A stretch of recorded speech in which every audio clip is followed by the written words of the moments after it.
post show. Oh, the post show. Oh, what did I do here? My post show is wrong. What's going on here?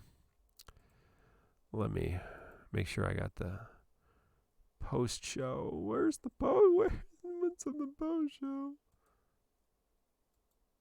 Here we go. Here we go. Welcome to the post show, everyone. You want to jump down? Yeah. Let me. Nah. Where's my?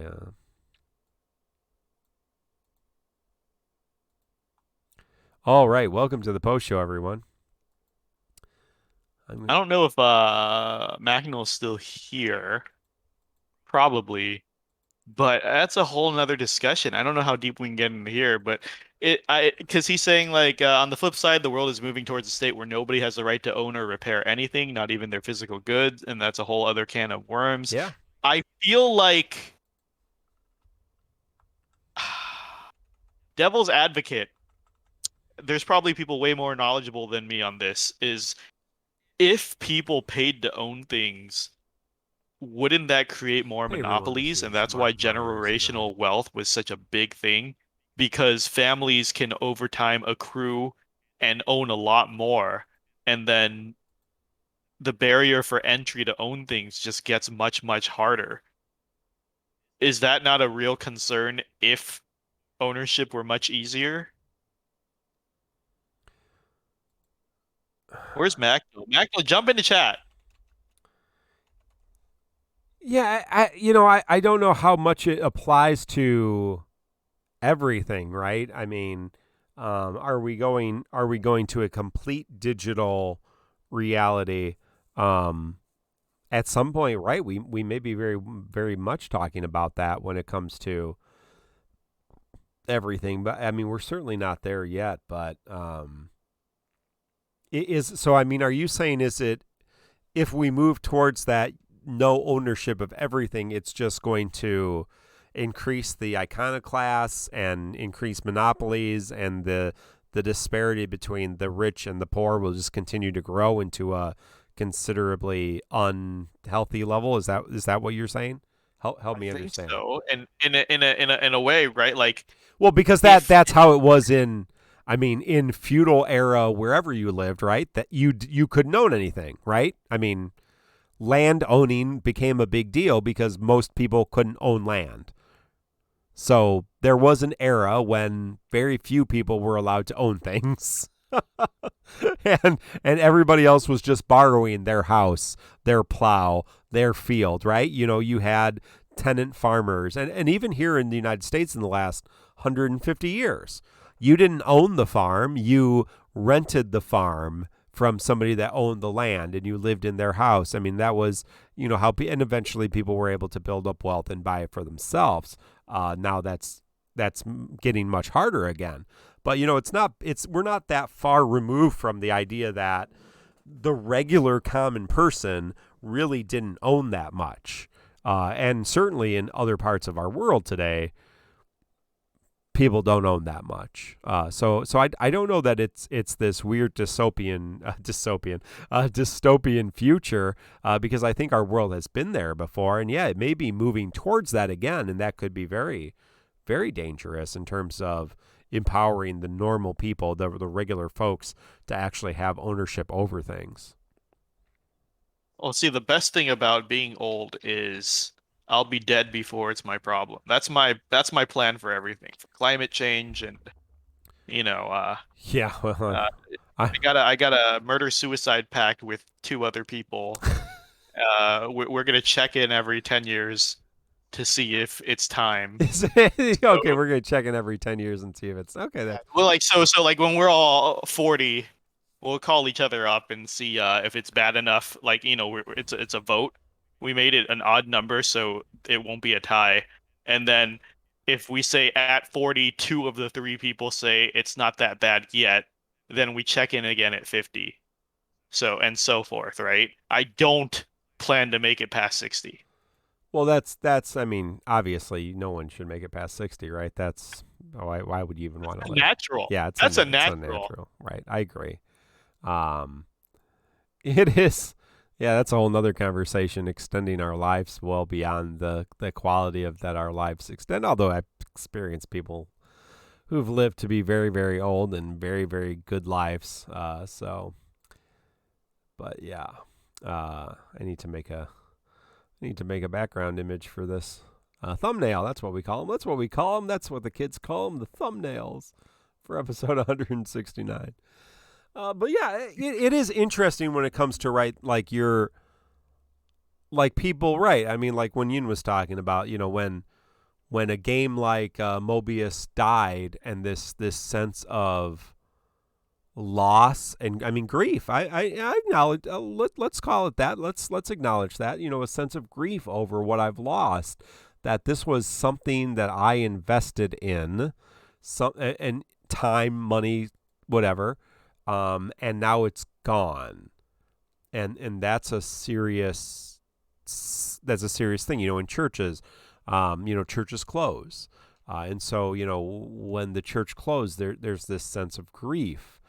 Something I've invested my time and energy in and experience in is now gone. When this game ends, right, there will be that sense. But the people that think that, yeah, like Squex owes me something when this game goes.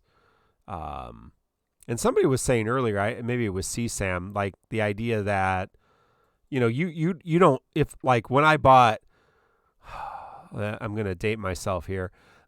When I bought my first CD. What's a CD? Yeah, so back in the olden days. CD is nuts? Yes. Yeah, exactly. When I bought my first CD, compact disc, it was Poison, Flesh and Blood, I believe. So I love Poison. That's one of my favorite 80s rock hair bands. But, I didn't own that music, right? I owned a license to play that CD.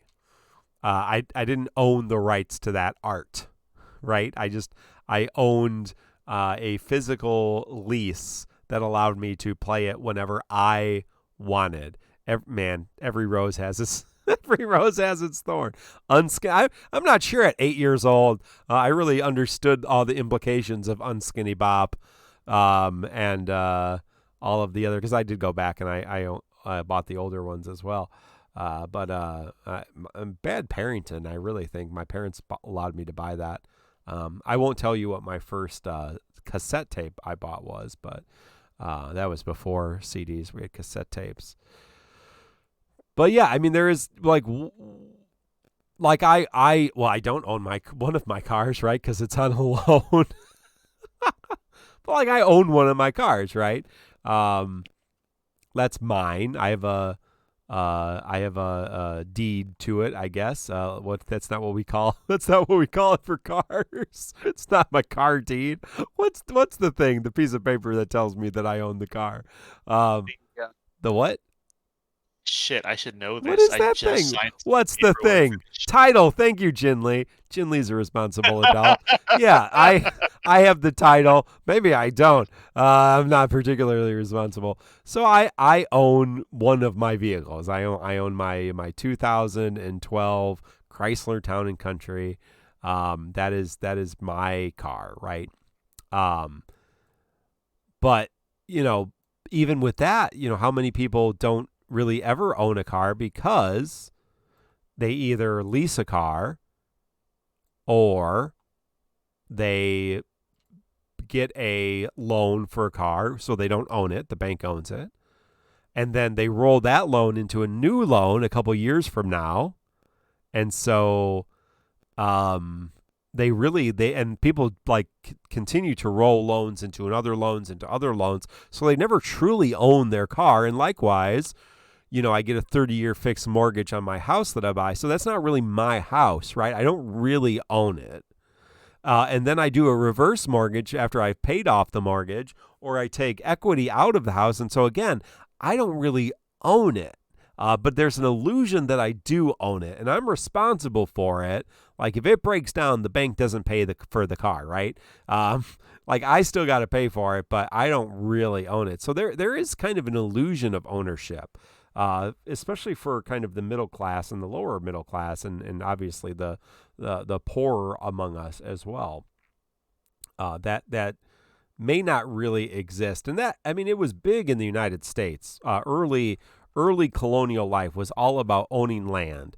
And, that's why we have these stupid freaking, land and gardens and lawns. I know where our life loves is lawn.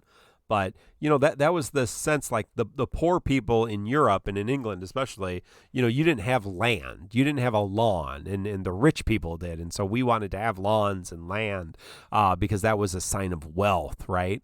We got into this sense of, owning something's particularly important. And I feel like, younger generations are much less concerned with owning homes, and maybe I'm wrong about this, owning things. A lot of people who are younger,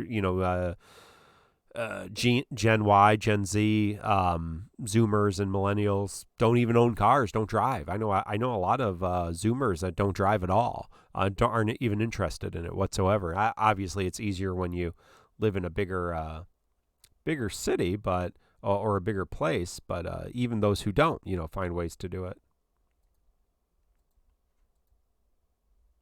I'm done talking. I don't know what we're talking about. No. I mean, it's a lot to think about. Um, this I don't know what to add. this dystopian, stupid colonialism, this dystopian reality that we all live in. But like, do you ever feel like, oh man, I own this Sid Raines costume. This is mine. I there are people like that. Like if the game ended, there would be they would be so upset. Like what, you owe me? I gotta. Well, maybe this is a better analogy. I got 1,000,000 gems. I want you to. I want to cash those gems out when the game ends. Like that, friends. That's not how it works. I don't know if I'm conditioned like this, but I never really I never really think I own anything. I view everything with an expiration I date. mean, obviously, like my children and my wife, I own them. Oh yeah, it's true. Obviously, but um, that was a joke. Is it That true was a joke. if you have kids under 18, you don't need their permission to harvest their organs? Not harvest, sorry, that was the wrong word. That came out really wrong. I didn't mean you don't need permission to harvest their organs. I meant you know what? I don't know what you meant. Move on. No, but what? there Hold is on. there is a I saw it. There is an episode of I think there's an episode of Grey's Anatomy that talked about that, and it's happened a couple of times, right, where parents will there will be a child that has some severe health issues, and the family will actually have another biological child that is a donor for the first child. And so they basically breed a donor clone. Thank you. Mark. There you go. Thank you, Mark. There. That's yes. Is that true? Well, I don't know if that's just some weird ethical dilemma question, or if that's actually happened. But that's certainly an ethical issue. I don't know. I would assume, depending on where you live,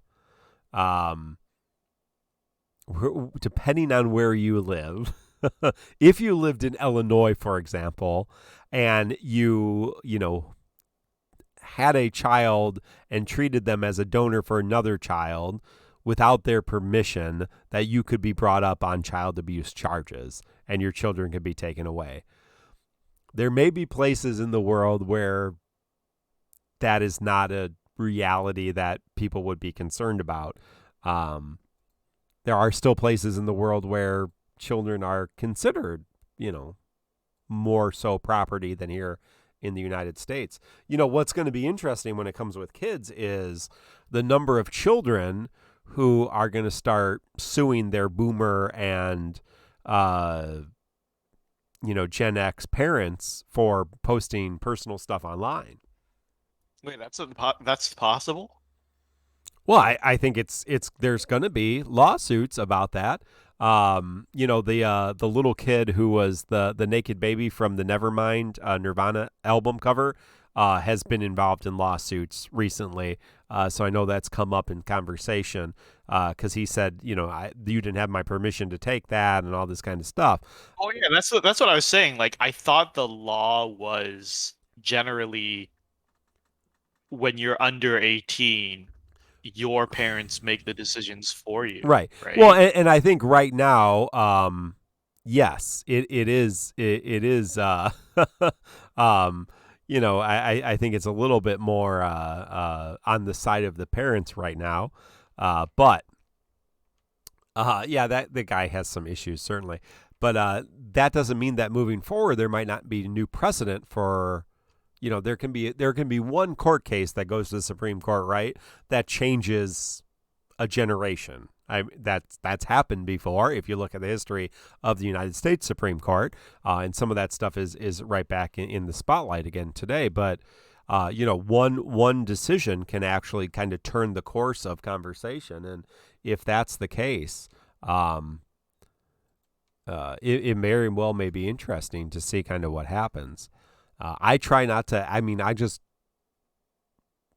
personally try not to post a lot about my kids online and talk about my kids a lot.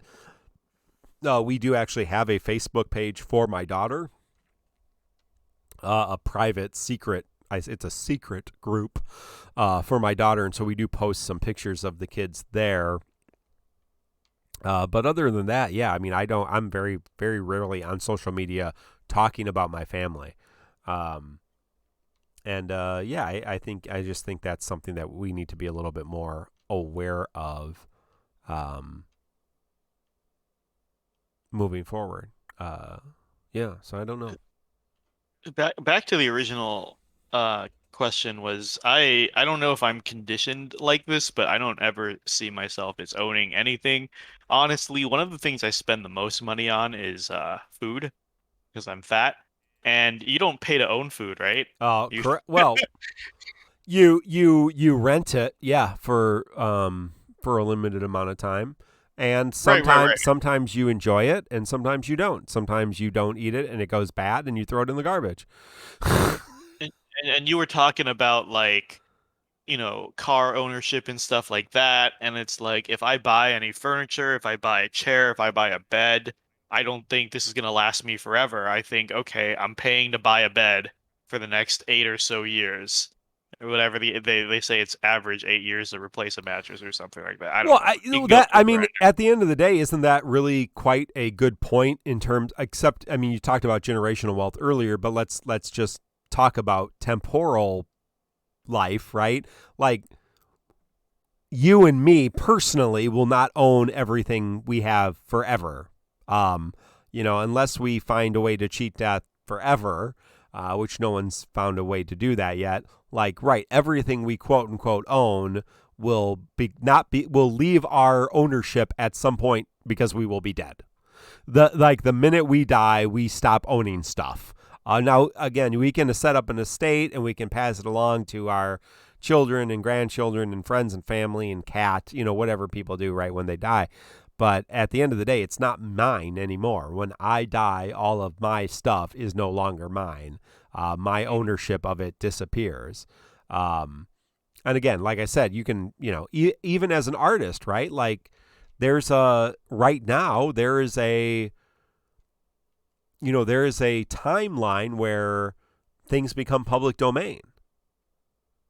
Unless they're in an estate and continuously copyrighted by that estate, like we do this in church music all the time. There's a point where a hymn or a song that was written, depending on how long ago, becomes public domain, and you don't need to pay rights for it anymore because the person who wrote it has been dead for so long they don't need the money from it. But yeah, I might be missing the point because people in chat are correcting me, and I'm sure they're right. Again, like I don't think too deeply on this, but basically they're saying like, oh well, no one's taking the bed away from you at a set point. Like like they're not giving it to you and then taking it back. But but even like to me, guys, correct me if I'm wrong. This is an open discussion, so I'm not saying I fully believe in what I'm saying, but I'm saying the way I see it is that whether it goes back to somebody or it just breaks down over time, everything is temporary. To me, I don't think it matters how it leaves my hand. Like I remember there was an argument, I forgot. Hitmonchan's dad was a general manager at Toyota for a long time, and I remember he said that there are cases where leasing a car is far better than owning a car. Oh yeah. And I think their family Oh, I mean, I would always argue. I mean, I would argue if you can get under the mileage, uh-huh. leasing is always 100% better. Right. Yeah. And so I forgot what it was, but basically it's like it's that and it's certain things. I remember this conversation came up in real estate. I gotta remember it. It's a little different, but I just know that Hitmonchan's dad was a general manager for Toyota and his family always leased cars, partly because, they got a good deal because he worked at Toyota, but also that he told me something that I've forgotten at this point, but he broke down the math of it and how in certain situations leasing and never owning a car is better in certain situations because leasing, even though you never own the car, I think there's like a bigger risk, right? Like I think if you fuck up the car, you have to pay a Well, lot as more soon as you buy, or so something. I've bought the last two cars. The last two cars I have bought have been brand new cars, and as soon as you buy a brand new car, the value decreases. Yeah. Yes. So I mean, it's never a particularly good investment, and most people do not drive. So I just told you the car I own. I have two cars. The car I own, a 2012 Chrysler Town and Country. It's a minivan. That's my car. That's the primary vehicle I drive. It is 9 years old, fully paid off, and it was a good investment because I have driven it for almost 10 years. If I only drove it for 4 years, not a good investment. If I drove it for 5 years, arguably not a good investment. The longer I drive it, the better investment it is, even though for the last, well, pretty much from the third year I bought it until maybe last year, I don't think I've gotten calls recently. The dealerships constantly hounding me to trade in the car because they make more money on often make more money on rent or on used cars because they could have bought it back because it's a really really nice van uh, and sold it at a really good cost and made simple money basically, right? They pay me 5,000 for it and they sell for 7,500, and just make cash for not doing anything, for just moving paper. Um, and so they don't. It only becomes a good value if I drive it for as long as it is. But yeah, at the end of the day, what's owning the car get me? like what's it do for Everyone's me? saying everyone's saying car's a bad example because, like you said, like the value depreciates Yeah. very, very fast as soon as you walk off the lot, drive it off the lot, right? So they're saying property. Use property as an example. But again, it's all like you will never be yours forever. I think that's at the end of the day. It doesn't matter what we're talking about. Like if you die tomorrow, nothing is yours. Like you don't own anything. I just did a funeral today. I got three more people died. Like any one of you, I'm sorry to tell you this, any one of you could drop dead tomorrow. Heart attack, COVID, what do you got? Aneurysm in your brain. Somebody's probably got an aneurysm in your brain right now. Any one of you drop dead tomorrow, you own nothing. Like it is everything is like every possession is temporary, and so get the but potentially you can pass it on, but can you, like, right, like, and do you really want to, and do most of us in our generation have the no, that's true, everybody's gonna die, get over it. But is again, but yeah, is the analogy between owning property and a digital good? I mean, they're completely different things, right? Because what are you buying? like what are you buying? Like a property is again, it's something tangible versus um uh, something that's temporary and almost always for enjoyment. But um I mean, I guess if we're talking about digital currency and all that kind of stuff, although our currency isn't real, like most of us aren't passing around gold, right? Like there's no, like our currency is either paper or digital currency. So all of our currency is particularly fake, right? It's not real. It's a construct. Um, it doesn't exist, right? It's just that it's all a kind of a dumb construct that we've created for exchanging things. But yeah, I don't know what chat is trying to argue. If they're trying to argue on I think anything. well, well, one, assume life for ownership. So I guess they're saying in this argument, just assume you're gonna live and not drop dead any second. And then two, I guess you're able to pass it down, Well, so you okay, so create I can wealth. I can pass down my default account to my kids. Like what like is that against terms of service? It probably is. Actually, it probably is. So that maybe is a good thing. So like is it okay if I died, could I pass down my default account? Probably not. That is probably against terms of service. But again, I don't yeah, I'm trying to think of something digital that I own that I consider in the same vein as something tangible. I own very few tangible things that I would pass down to my children. And Church, I'm right? guessing You of the pass down the 81 people watching and you and me, that's very, very true of all of us.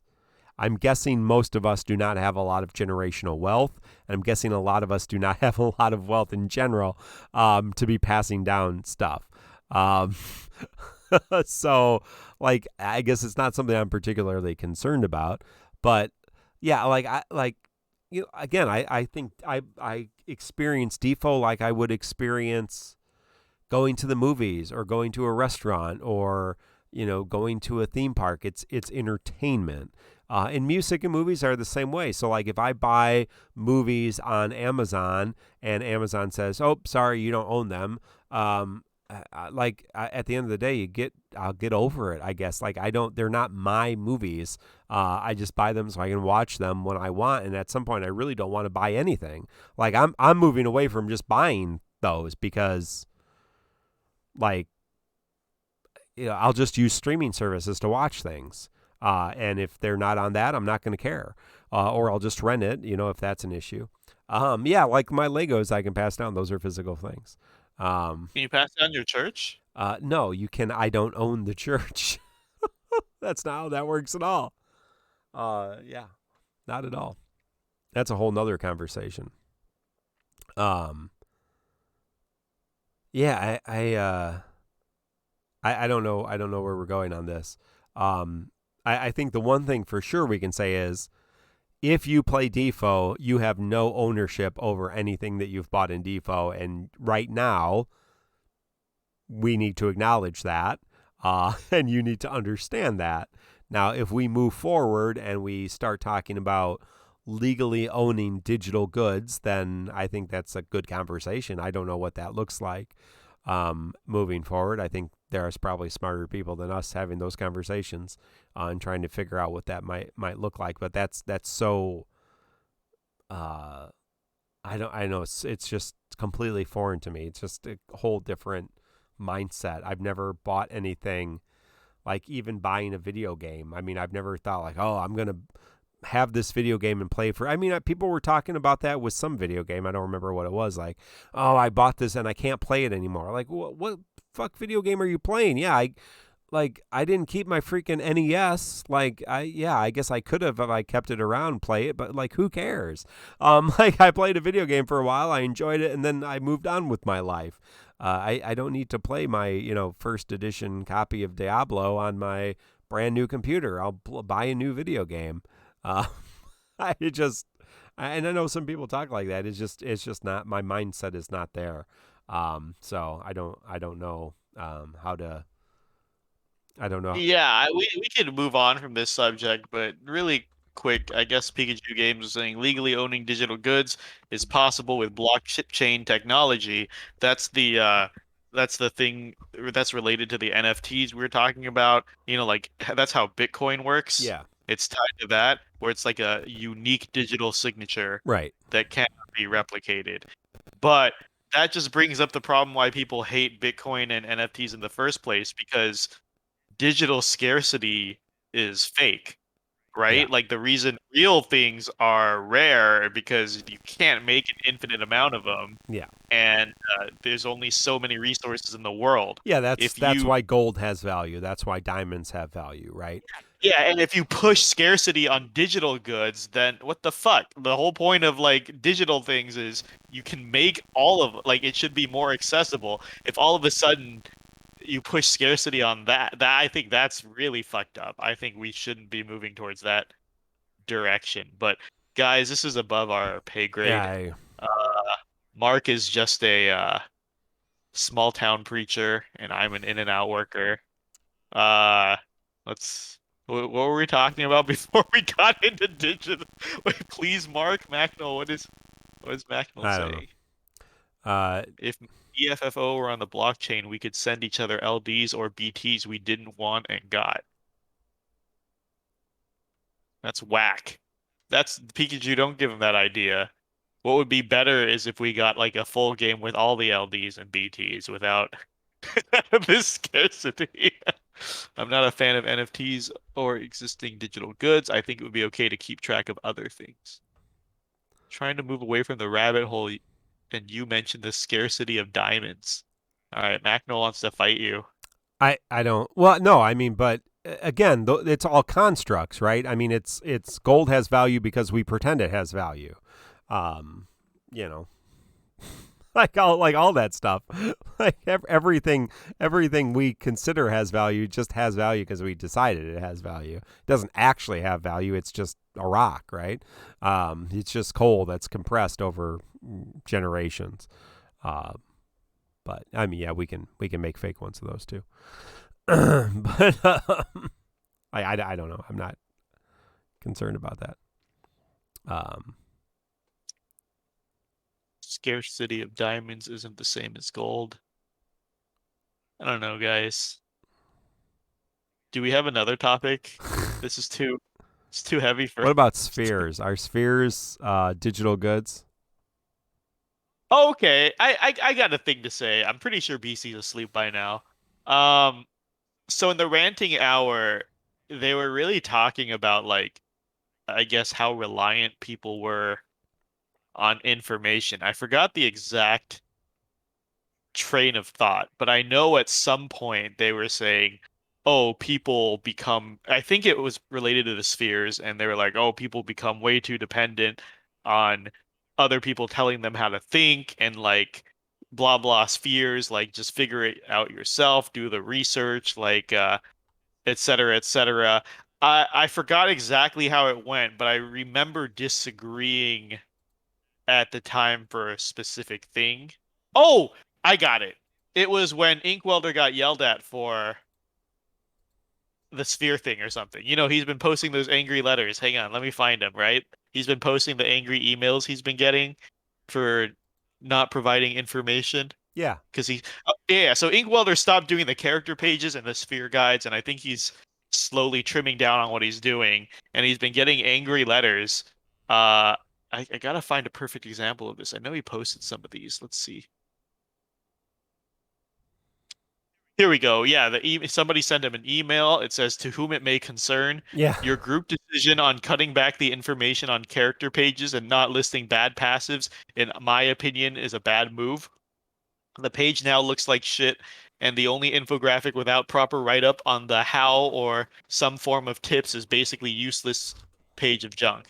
It doesn't serve any purpose. I hope your group would reconsider putting a little more rather than rely on the infographic by itself. Thank you for all the work, but this week's info was garbage."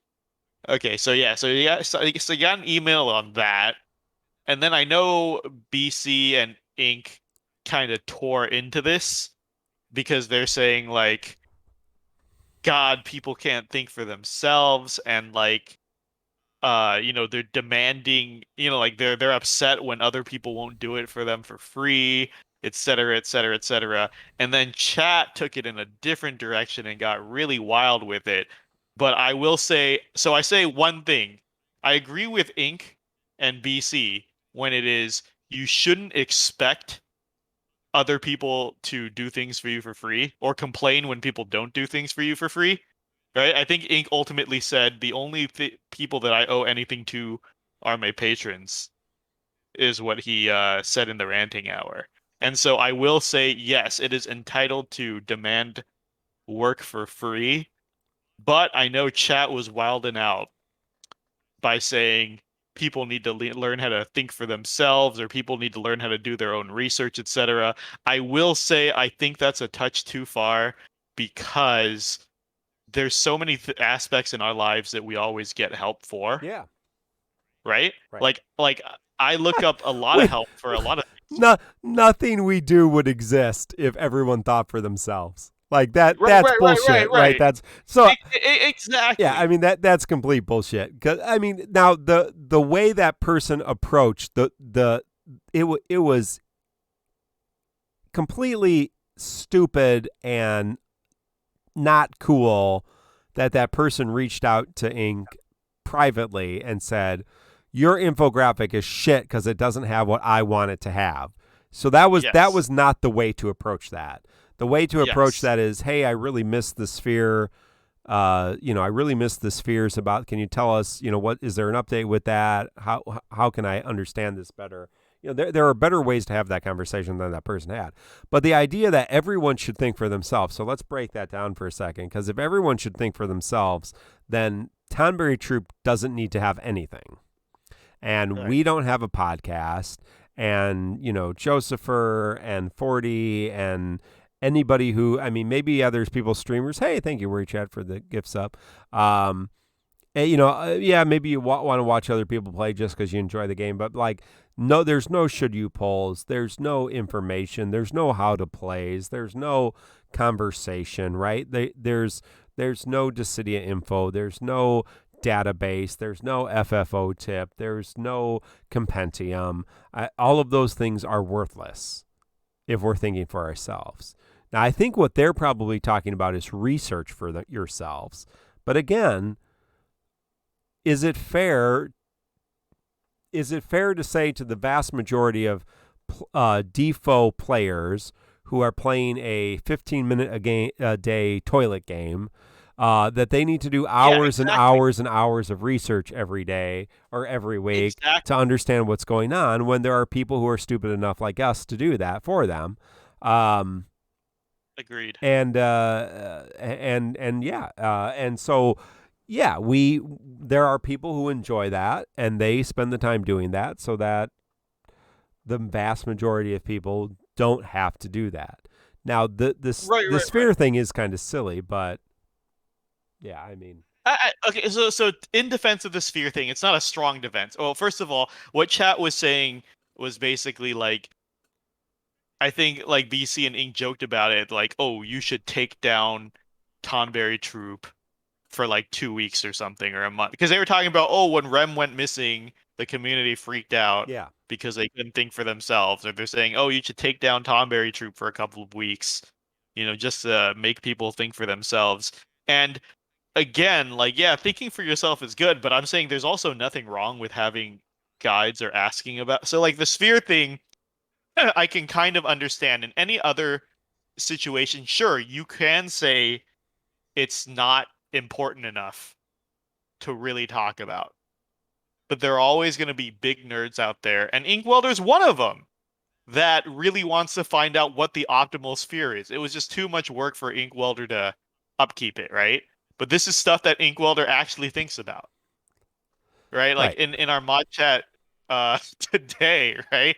Like we were saying how spheres aren't important and you should just slap whatever on it. And then what did he say? You and BC were saying like, oh, just, see if you need it, like for rains, Yeah, just add attack or magic attack. And then Ink was like, actually, Yeah.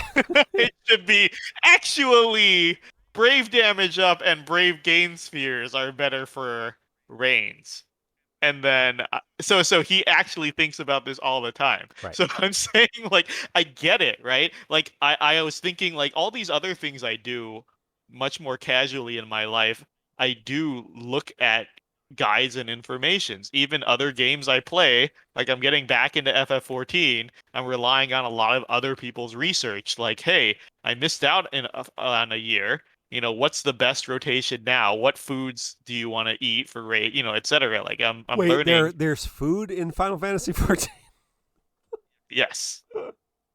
That's why there's a chef job Dude, or a do cooking I need to job. worry about that? No.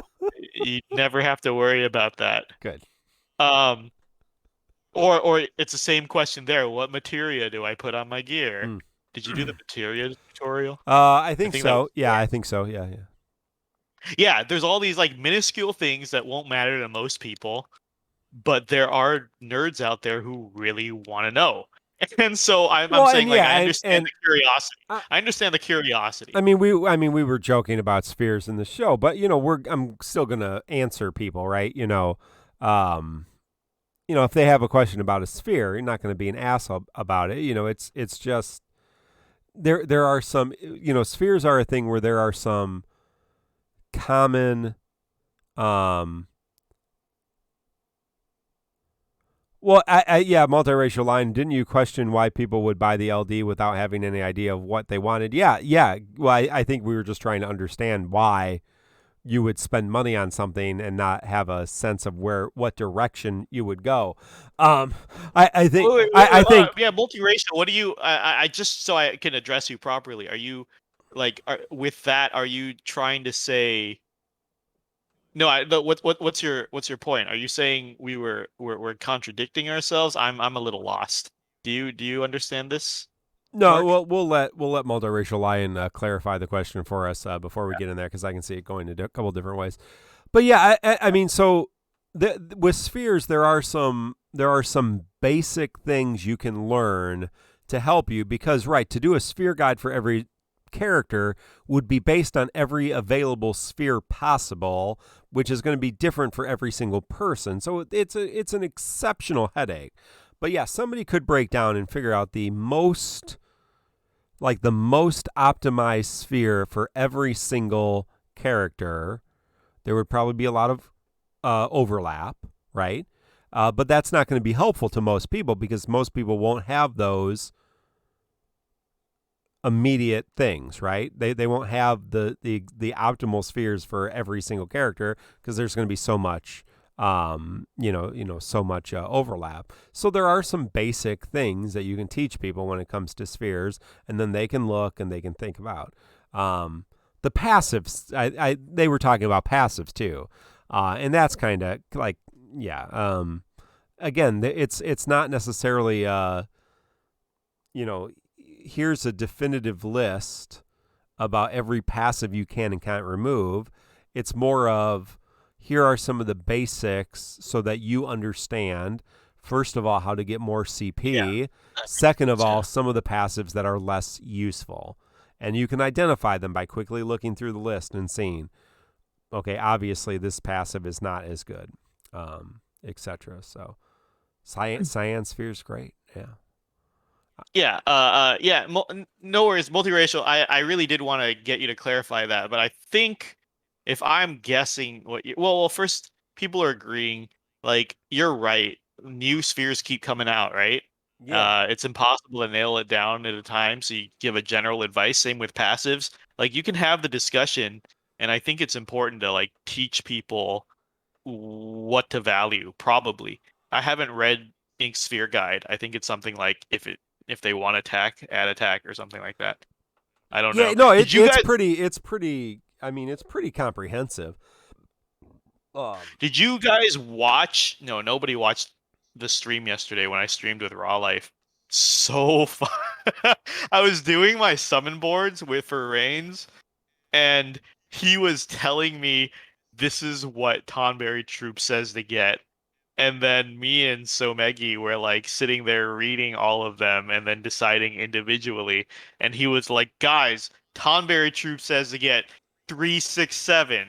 367. And then like we would just keep reading and sometimes we'd go against it because like we argued like little things like with Bahamut, do you get HP Oh up wow. 10% or Max Brave up I 10%, I right? think that's what he should remove that next. That would And then be I was much like, much and worse. then so Tonberry Troop said Reigns wants the HP over the Max Brave, and I was like, nah, I think I'm gonna get the Max Brave over HP. So little things like that. And Raw Life was getting so mad. I wish I could find it and clip it, but Raw Life was getting so mad. He's like, why are you guys doing this? You don't have to think about it. Tonberry Troop already gave you the answers. Just follow it. Just follow it. Stop asking questions. Yeah, And it just reminded me of that. multiracial lion. Yeah, I mean, I mean, we always do say think for yourself, right? In the sense of you're the only person who's going to make the choices for you. Although I joke about the OnlyFans option where I make all your choices for you. But a lot of people seem to approach the game where they just want people to make the choices for them, and you can potentially play the game without much decision making if you rely completely on everybody telling you what to do. And so ideally, we equip people with resources that teach them how to make those decisions for themselves. That's called life. and some people are good at life and some people are not good at life. But yeah, and I get like if I looked when the LD token thing, right? If somebody came to me and said, "Hey, I'm considering getting the LD pack. Here's the couple I'm looking at. Do you think that's a good investment?" Now, that's a good conversation that we can have about, yeah, this LD is going to be really good. No, this one's not going to be good. But these were people that bought it and then asked. So they put their money down and then came to Reddit or Facebook and said, which LD should I buy? Um, like it was an immediate thing too, right? Like they're going to expire. Um, uh, And yeah, yeah. I actually do really like the point you brought up, multiracial, and Mark, you handled it really well too. But yes, I think it's a middle ground, I think was what I was trying to say, if that was unclear. Because I was saying when they were talking about on Ranting Hour yesterday, I agreed that the guy came off really oh yeah, entitled no, that and was you yeah. shouldn't expect direct answers, right? Like you shouldn't expect people to be able to give you the exact answer, but you should not shun helping people either. That's what I was trying to get at, Lion, right? Because I was saying like, like BC and Ink were like, oh, like this guy needs other people to make the decisions for him. And that's a valid point. But then chat was like, people are too reliant on other people. You guys should just take Tonberry Troop off the internet for a couple of weeks and stuff like that. Like total blackout so people learn how to think for themselves. I think that's too much in the other direction. So I was saying like when helping people, you shouldn't be telling them exact answers. For example, I said the way Ink does it is good, right? Like if someone says, what are the best spheres for Reigns? You can't give them the three exact spheres they should put on their Right. Reigns. But Ink's more general advice of you should prioritize attack for an attacking character, et cetera, Yeah. is better. That's where you want to be at. Shadow. So I'm saying like, oh, No, go I ahead. was going to say Shadowheart has a Q&A here. What would be the breaking point for you helping people? Well, I think Shadowheart in our Discord, you will see that breaking point have happened over the course of the last several years. Generally speaking, some of our younger people who have come on who we've really tried to help and then not really taken the advice or the gentle guidance in and this isn't really about default, although there's a couple examples I think in that. But just how to interact with other human beings and not listening and not, There it is. not really heeding the warnings. And yeah, at some point in this kind of community, we press the ban button and they lose that opportunity. So there is a breaking point. And there are some people, it's like, and let's just talk about the game for a second. There are some people over the years who we've tried to help. We are I think we constantly say, listen, we get it. You might be struggling. That's okay. Come join our Discord. There's people there that are going to help you. Yeah, I mean, we're making fun of the sphere thing just because everybody seems to be losing their mind over the spheres. I don't think it's that big of a deal. But if you come to me asking me about a sphere, I'm going to give you my advice. It's not a problem. I'm not worried about that. But there are people who constantly try to do things, and then we try to share, hey, this isn't working, obviously. You need to mix it up. This team isn't working. You need to try something else. I'm not. I'm going to do it this way. Well, I don't think that's going to work. You can try it. It's really good. So, yeah, and so there are some people you just kind of like go, okay, we tried. We really want to help. But there's only so much advice I can offer, and if you're not interested in it, then there you go. So, for me, I think it's the same as what Mark said. If you've ever taught people, if you teach a lot, there are people who aren't willing to learn.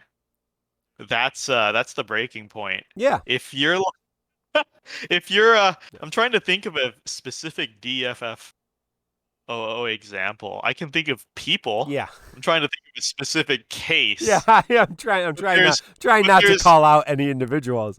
I can think of people where it's definitely like, hey, they're like, oh, I don't understand how Aphmau Reigns works, or something like that, or Brave Gains, etc., etc. And then people will be like, hey, this is how you should build your team. Or like, what are your options? Show me your roster. I can give you an idea. Or you just want people that cover these roles. Like me, like I'm discussing with Multiracial Lion in chat right now. Like, you teach someone to fish, right?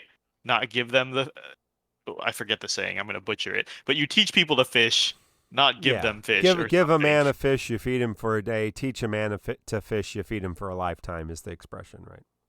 Right. So when people offer that kind of advice and the person's just like, no, just tell me who to bring. Like, I don't want to think about all that. Just give me a team.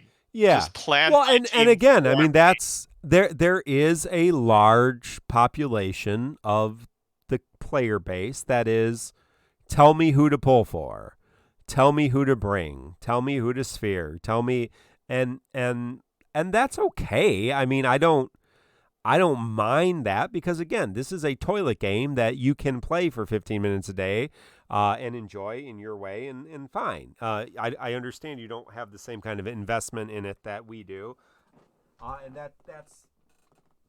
that's 100% fine. But right, the problem was, then don't come after the people who are trying to do help and say you suck and everything you do sucks and I hate you. Or like that guy who, Jin Lee put his team on and the guy did the exact same team and couldn't do it. And like, well, obviously you're cheating. Some people are just bad at relating to other human beings. And so, you got to check yourself with some kind of humility here. Katana Soul said something I wanted to come back to. One of the big problems with spheres is on the devs for making them displayed so prominently in the party UI. And I agree with that. I mean, it seems like spheres are a much bigger deal in the game than they actually are, right? I think I would agree with that. True. That's true. And so they seem, and to be fair, it was something that Tonberry Troupe did, and again, probably made it seem more important than it really was. And so, people get used to that and think, oh, now it's really important. And now people are freaking out because they don't understand the concept behind the spheres. And yes, CSAM says spheres could have been something. And I think, right, it just kind of got dropped as another way of customization, right? It was it was just like the cursed arts. That was kind of a new way to rework, and maybe spheres was going to be another way to rework, but it just really didn't ever, materialize as what they ended up doing with LD boards and BT Plus and all that kind of stuff. So it's just, at the end of the day, it's just easier to rework a character than to introduce some new gimmick like blooms or artifacts or things like that. So spheres. So those kind of things just sit around. That being said, right, you get a good character, you want to put spheres on them. That's a good point. It's a good point, honestly. I never thought about it that way. Katana Soul's right. It's very prominent in the game, and there's so many choices, right? There really is. I was just watching Mark scroll Yeah, no, well, through that's his the problem, right? I mean, so many. like if I did we were joking about a should use sphere video. Like if I did a should use sphere video, like I can come up with like here are the 3 definitively best spheres to put on Sid Reigns. But then if I don't have those, what are the next? So then I'm creating this huge list of here's from best to worst, or I'm encouraging people to go purple these exact characters. Right. Just for a sphere, and that I don't think any of us would say that you should be doing that, right? So I can see why new players would keep asking about it. I get it now, but also, so this is why I'm saying encouraging to the community.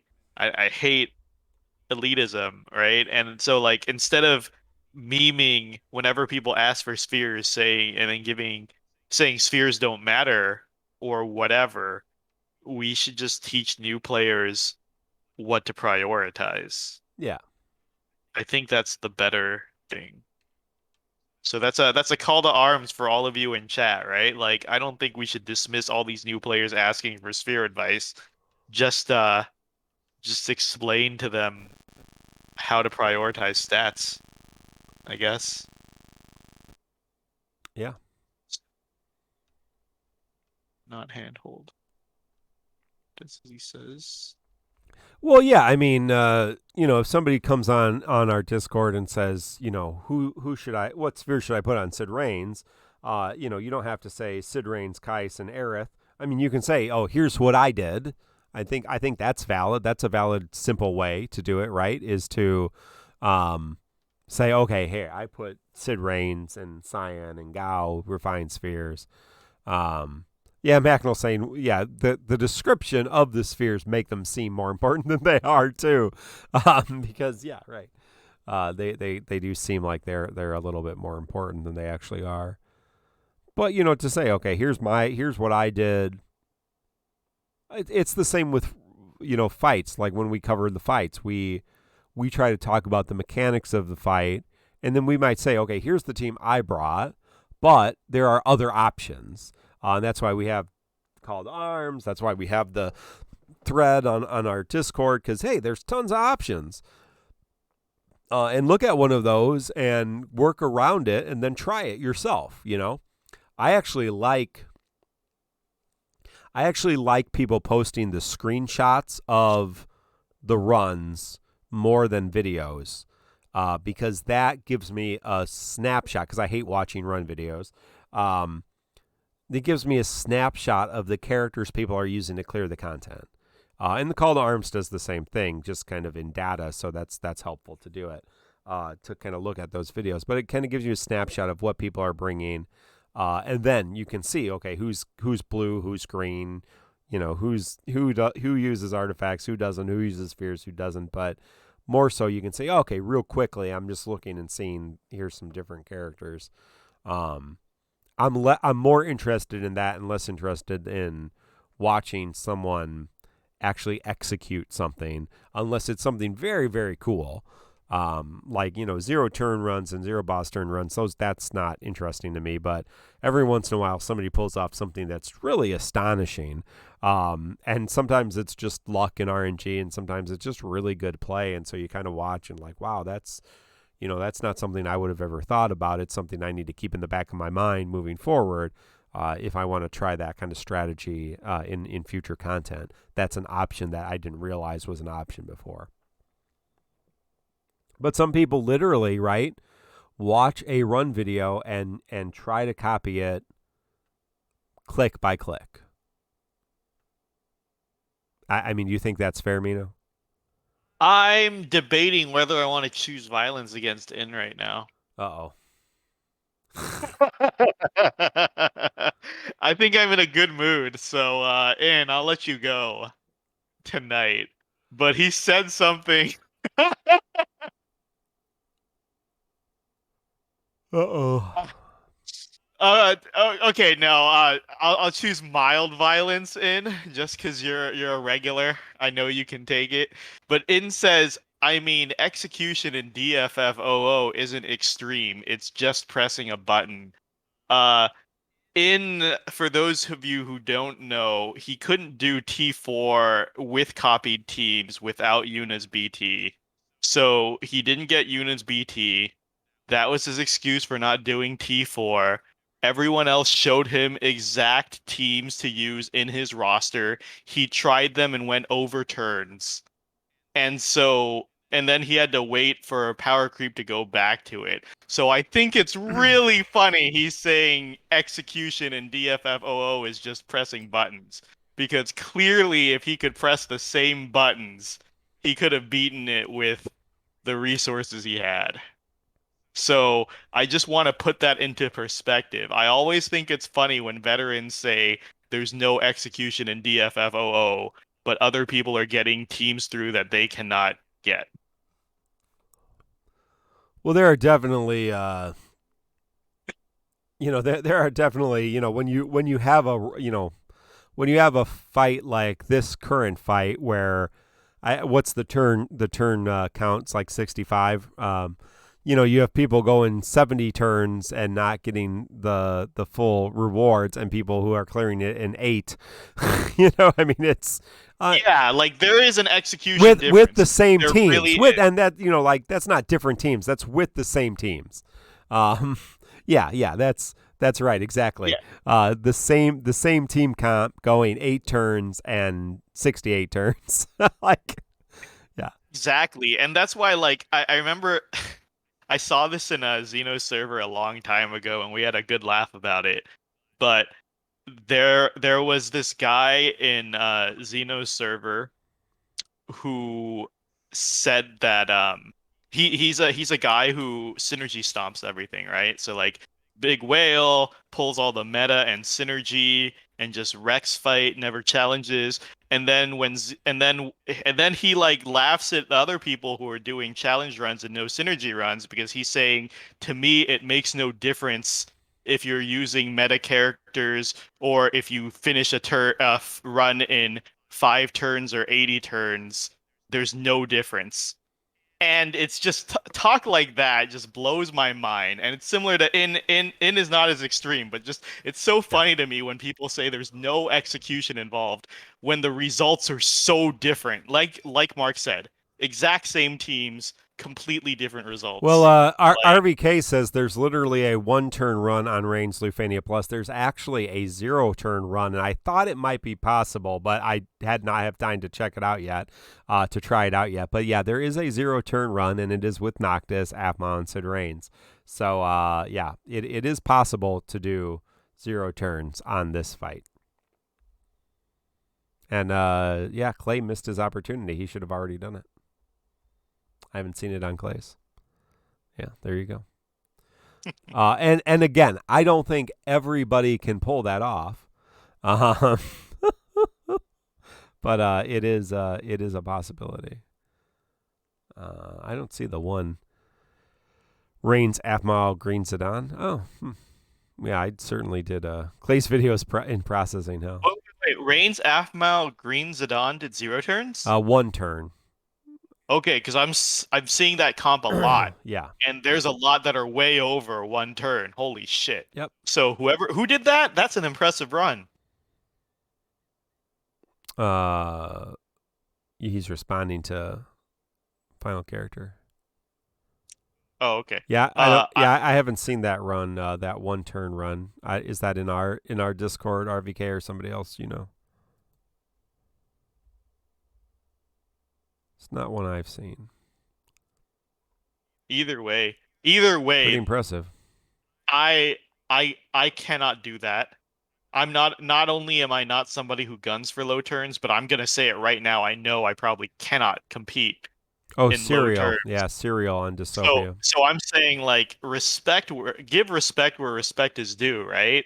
Like it's okay to not do that, but respect the people who do it. I my biggest pet peeve is when people dismiss other people's accomplishments when they don't even, as BC would say, no skin in the game. Yeah. If you're not even gonna try, and then you're being like, what's the big deal about zero turn? It's not like you get more rewards than me beating it in 60 turns or something. Like, what a fucking asshole. You should celebrate other people's accomplishments. Fuck, I remember there was like a big pet peeve that I said. Oh, right. I'm late to the conversation. I don't remember if we talked about this in the podcast or in the post show, but we were talking about. Oh, I think it was like the force. Oh, yeah, I was on the podcast when we were talking about how GL has foresight, and I was saying my biggest pet peeve in the community is when these people on Facebook and Reddit say there's no excuse for you to not have the meta characters to beat this fight because we have 8 months of foresight. You have you had every chance to prepare. That's on you for not having like Reigns to do Reigns' fight or some shit like that. That drives me up the fucking wall, man. I really it's things like that that make me wish GL didn't have foresight. Yeah, I agree with you. Yeah, I used to do a lot of low turn runs. I don't care much about it anymore. Well, because it takes. I mean, most of those people. I mean, I know when I was doing the low turn runs and May Novus was doing them, and then Clay started doing them. I mean, they took a lot of repeats and a lot of resets to get those low turn runs down. Um, you were not blind running a low turn count, and I would assume it's the same for folks today continuing to do that. And that's fine, because if that's how you want to invest time in the game, great. I don't necessarily have the time to invest in the game like that right now. So, yeah. All right. Well, I think that's it for me. I got to get to bed. Mino, Yeah. thank you. Chat, thank you. Go help everybody. Please certainly congratulate people that you see doing good things. And if people ask for help, help them. Don't be a jerk. But yeah, if people are attacking you for not helping them, then tell them to go F themselves and ban them. That's how that works. All right. Hey, we'll see you all around. We'll talk to you later. Bye.